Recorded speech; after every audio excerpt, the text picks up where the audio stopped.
샬롬. 오늘은 하나님께서 저를 인내 훈련을 하신 다음 훈련하셨던 물질 훈련에 대해서 나누고자 합니다.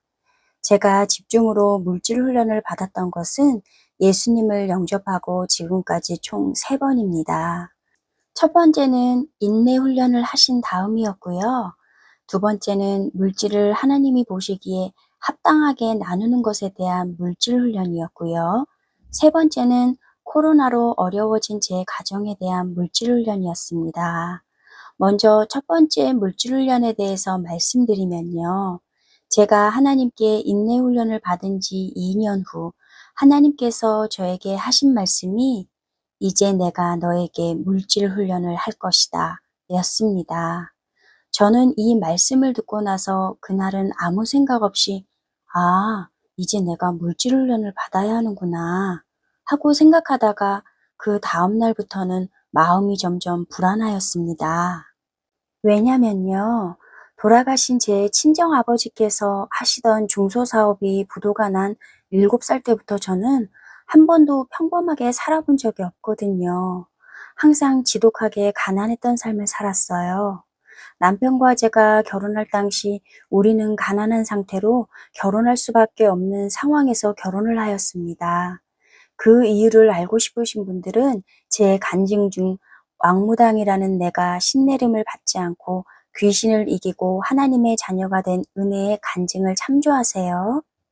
빛으로 시작한 결혼 생활은 제가 몸이 안 좋은 상태가 되어 직장 생활을 할 수가 없게 되자 빚에 빚이 늘어났습니다. 그때 당시 우리 가정 형편은 10평 정도 되는 월세 원룸에 살고 있었어요. 빚은 갚지도 못하고 생활은 점점 어려워져서 어떤 날은 도시가스가 중단되고 또 어떤 날은 전기가 중단되는 일이 다반사였습니다. 그런 형편에 모유라도 나오면 좋으련만 모유는 나오지도 않으니 항상 아들 분유값과 기저귀 값에 전전긍긍하며 살았습니다. 그렇게 어려운 생활 속에 하나님께서 우리 가정의 물질 훈련에 대해서 말씀하시던 그때 지금으로부터 15년 전 남편과 저는 30대 초반이었어요. 남편은 전문 직종이었지만 당시 경력이 적은 상태라 세금을 떼면 월급이 120만 원 정도였습니다. 남편의 월급으로는 도저히 빚을 갚는 것은 물론이고 생활비로도 부족하였습니다. 저는 다시 피부관리사로 직장 생활을 하고 있었지만 빚을 갚기에는 역부족이었어요. 그래서 안 되겠다 싶어서 제가 피부관리사로 근무하던 직장을 그만두고 빚이 많아 몇백 정도밖에 대출이 안 돼서 그 몇백 대출금으로 피부관리실을 개업했습니다. 감사하게도 고객이 점점 늘어나서 제 직장 월급보다 그리고 남편 수입보다 더 많은 수입이 생겼지만 수입이 들어오는 족족 모두 대출금 이자와 카드 빚으로 다 출금돼 버렸습니다. 당시 어떤 수입이든 제 통장과 남편 통장에 돈이 입금이 되면 정말 1초도 안 돼서 다 자동으로 출금이 되어 버렸습니다. 그나마 피부관리 대금이 현금으로 들어오는 날이면 조금 숨을 돌렸지만 그래도 직원 월급, 직원 밥값, 제품값으로 다 지출되어 버리니 정말 생활하기가 여전히 너무 어려웠습니다. 그때 당시 대출 원금은 갚지도 못하고 겨우 이자만 갚을 뿐이니 빚은 줄지가 않았습니다. 또 매일 빚 독촉 전화, 카드값 독촉 전화에 남편과 저는 아침마다 심장이 두근거렸어요. 그러니 이런 우리 가정 형편에 하나님께서 물질 훈련을 하신다고 하시니 제가 겁이 날 수밖에요. 또 당시 제 생각에는 물질 훈련이라면 7살 때부터 지금까지 지독히 받았던 것 같은데 또 물질 훈련인가 하는 생각부터 들었어요. 이어서 드는 생각이 하나님께서 하시는 물질 훈련이 도대체 어떤 것일까? 여기서 더 가난해지는 건가? 만약 그렇다면 이 상황에서 도대체 얼마나 더 가난해지는 거지? 설마 어렸을 때처럼 천막을 치고 살 정도로 가난해지는 건 아니겠지? 이런 생각까지 미치니 점점 하루가 너무 불안했습니다. 그렇게 하나님께 물질 훈련에 대해서 말씀을 받은 후 계속 불안한 마음으로 한 달이 지나갔습니다. 그런데 더 가난해질 것 같은 제 불안함과는 달리 우리 가정의 물질 상황은 더 가난할 것도 없이 그저 한 달 전과 똑같은 가난한 상황일 뿐이었습니다. 어? 더 가난해지는 상황에서 나를 연단하시는 훈련이 아니었나? 도대체 하나님께서는 나에게 어떤 물질 훈련을 하시려는 것이지? 하며 불안감이 사라지고 오히려 물질 훈련에 대한 궁금증이 생겼습니다. 그리고 하나님께서 물질 훈련을 하시겠다고 말씀하신 이후로 제게 어떤 말씀을 주신 것도 아닌데 날이 갈수록 저는 이런 다짐을 하게 되었습니다. 물질 훈련이 어떤 것인지 모르니 내가 믿음 안에서 항상 마음의 준비를 단단히 하고 있어야 해. 그리고 나는 지금 하나님께 집중 훈련 중이니 절대로 믿음에서 무너지지 말자. 하나님께서 어떤 말씀을 하실 때까지 인내하면서 믿음 안에서 준비하고 있어야 해. 나는 하나님께 훈련을 받는 주님의 군사가 되어야 해. 이런 다짐을 하게 되더라고요. 그렇게 시간이 지나갈수록 저는 물질의 어려움으로 인해 나 자신이 무너지지 않도록 더욱더 나라와 교회와 사역자분들과 성도분들을 위해서 전심으로 아침 저녁으로 기도하고 말씀 있기에 전진하며 또 전도하는 것에 대해서도 게으르지 않게 열심히 하였습니다. 또 마귀에게 넘어지지 않도록 모든 예배도 다 참석하여 드렸습니다. 그리고 당시 개척교회에서 출석하던 저는 많은 봉사가 있었지만 매주 토요일마다 교회 청소를 해야겠다는 다짐도 하게 되었습니다. 그렇게 또 몇 주의 시간이 흐르니 이런 생각도 하게 되더라고요. 지금 나에게 맡겨진 여러 가지 봉사를 나는 직장 생활을 하는데 왜 이렇게 봉사가 많나 하는 생각을 하지 말고 또 지쳐서 하지 않도록 하나님께 건강과 체력을 달라고 기도하면서 기쁨으로 하자. 이런 다짐을 하게 되니 나의 상황은 변함이 없는데 날마다 마음의 평안과 이전보다 더한 강한 믿음이 솟구쳤습니다. 그리고 점점 하나님께서 주시는 성령 충만함과 기쁨이 넘쳤습니다. 그제서야 저는 깨달았습니다. 하나님께서 나에게 어떤 물질 훈련을 하시는 것인지를요. 하나님께서는 저에게 물질의 훈련을 하기 전과 똑같은 가난한 상황 속에서 인내와 믿음의 성장과 그 믿음 안에서 감사와 기쁨과 성령 충만함을 갖게 하시는 훈련을 하셨던 것입니다. 이런 은혜를 깨닫게 되니 내 상황은 변함이 없는데 날마다 감사가 제 입에서 자연스럽게 나왔습니다.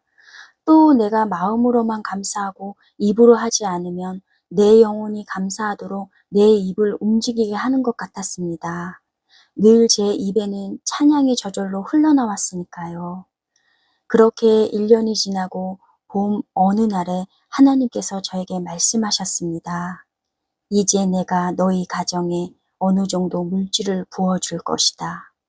저는 이 말씀을 받자마자 바로 드는 생각이 지금은 봄이니 최소 겨울에 응답, 최대 2년 후에 응답하실 거라고 생각하고 마음을 조급해하지 말자.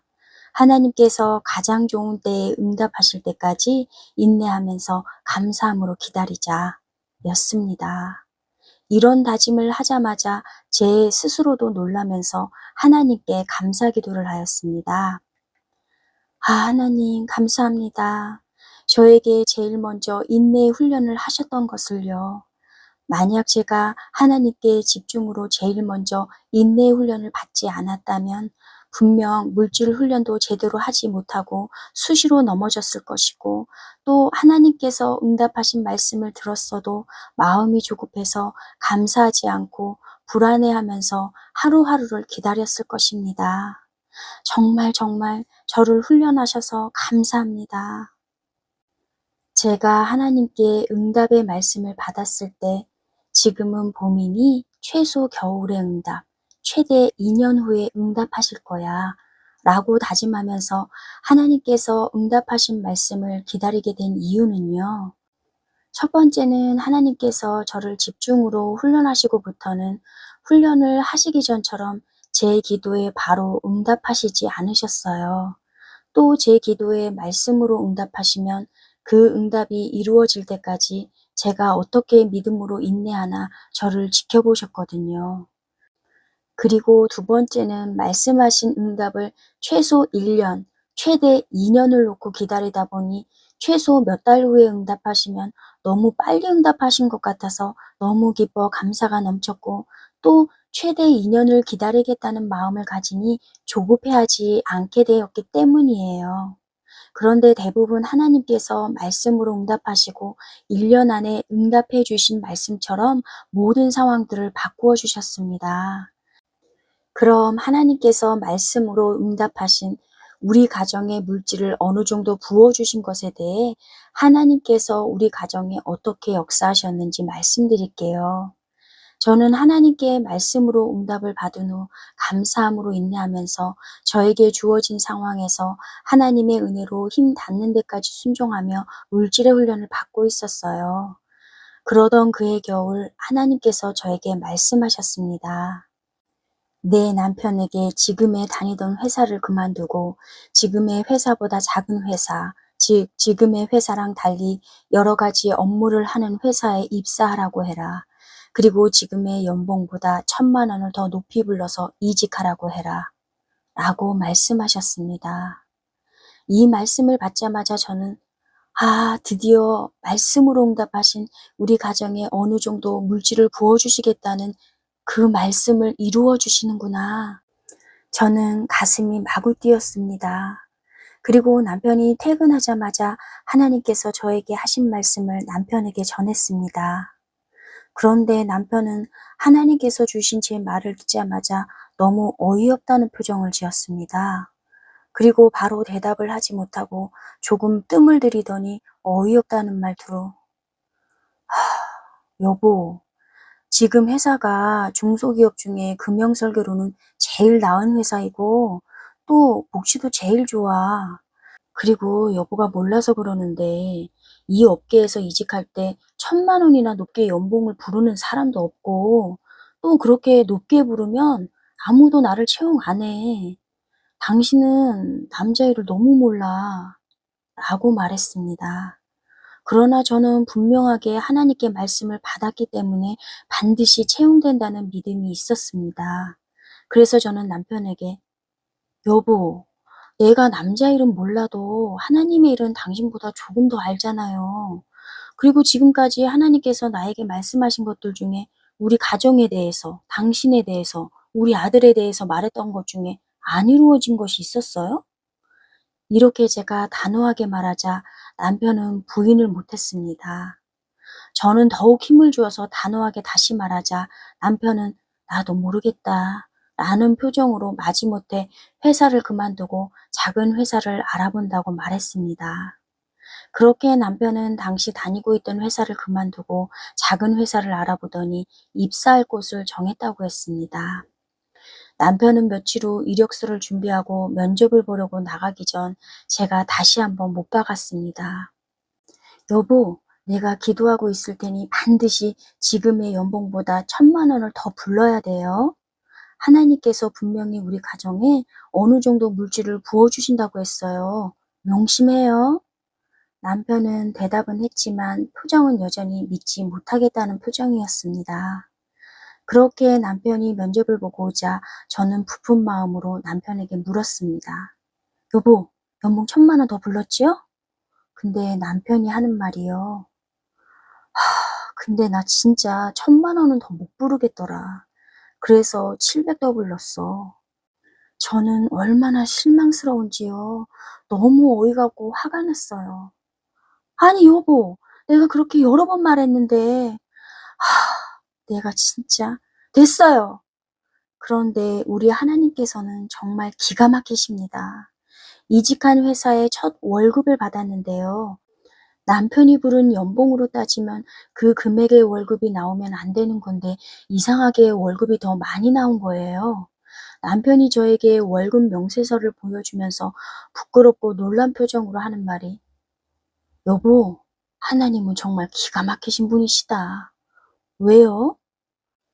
글쎄 월급이 더 많이 나왔길래 이상해서 월급 명세서를 자세히 보니 차량 유지비랑 핸드폰 요금 지원비까지 나온 거 있지? 이건 연봉 얘기할 때 말하지도 않은 거였는데. 어머, 전에 회사는 그런 거 지원 안 해줬잖아요. 우와, 진짜 우리 하나님 기가 막히시다. 여보, 그럼 그 월급으로 12개월 계산해봐요. 제 말을 듣고 남편은 계산기를 들여보더니 너무 어이가 없어 하는 표정과 놀라운 표정으로 하는 말이요. 야, 당신이 말한 연봉 1,000만 원 더 받은 게 맞네.